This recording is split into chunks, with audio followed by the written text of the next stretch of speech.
So this lesson on social inequality is called the patriarchy, so it's feminist ideas on inequality. Going to recall the possible effects of patriarchal authority. Here's all the key words, you know all these by now. If you don't know that, you're in big trouble. Socialization. So, the main thing, the first, I think probably the most important thing that feminists point out the patriarchy is made of is things like the dual burden.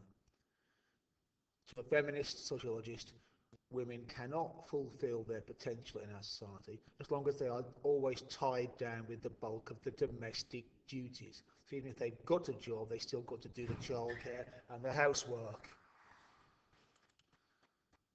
So to a feminist, the dual burden, the patriarchy, it's structural. It's done on purpose. It's not an accident. It's not a naturally occurring feature. As part of the patriarchy, it's structural. It's the main problem. Families are a trap for women. So, example, top jobs, done before. The FTSE 100 is the 100 largest companies listed in the UK.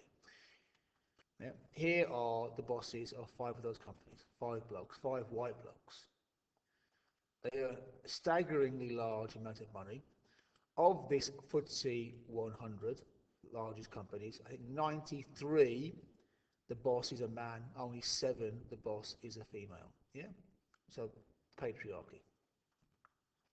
Sexual harassment.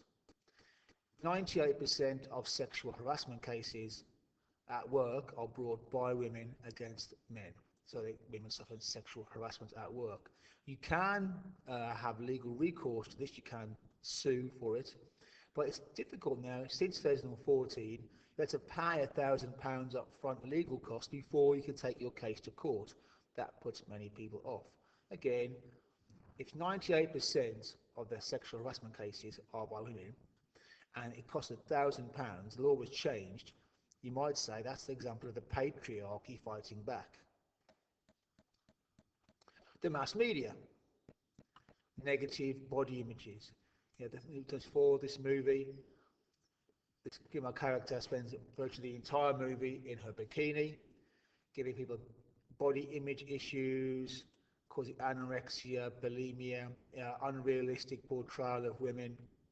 The mass media to feminists is part of the patriarchy. Now, there are different types of feminists. There's quite a few, in fact. You've got to know about 2. There's liberal feminists and radical feminists. Liberal feminists basically want to change culture slowly through the socialization process. They also bring in laws to make gender discrimination illegal, but they basically slowly want to change the culture. Radical feminists say, nope, that's not going to work. The patriarchy will fight back. It won't allow those changes to happen. Yeah. Radical feminists are, as the name suggests, really quite radical and see this as a war and see women in many ways as better than men. The last thing we're going to look at is Sylvia Welby, the social scientist, and her book. She's done a lot of work on patriarchy. She says patriarchy is these things here. Patriarchy is the state, women unlikely to hold power. The household, do the housework, raise the kids.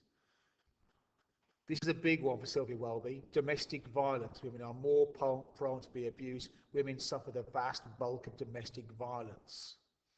They're paid less. Their sexuality is treated negatively.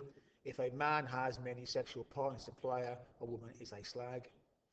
And the culture, they are misrepresented in the media. That's this stuff again. So Sylvia Welby, that's what the patriarchy is.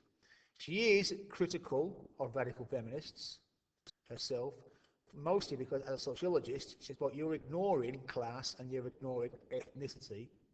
You can't just focus on gender. But in many ways, she's quite radical herself.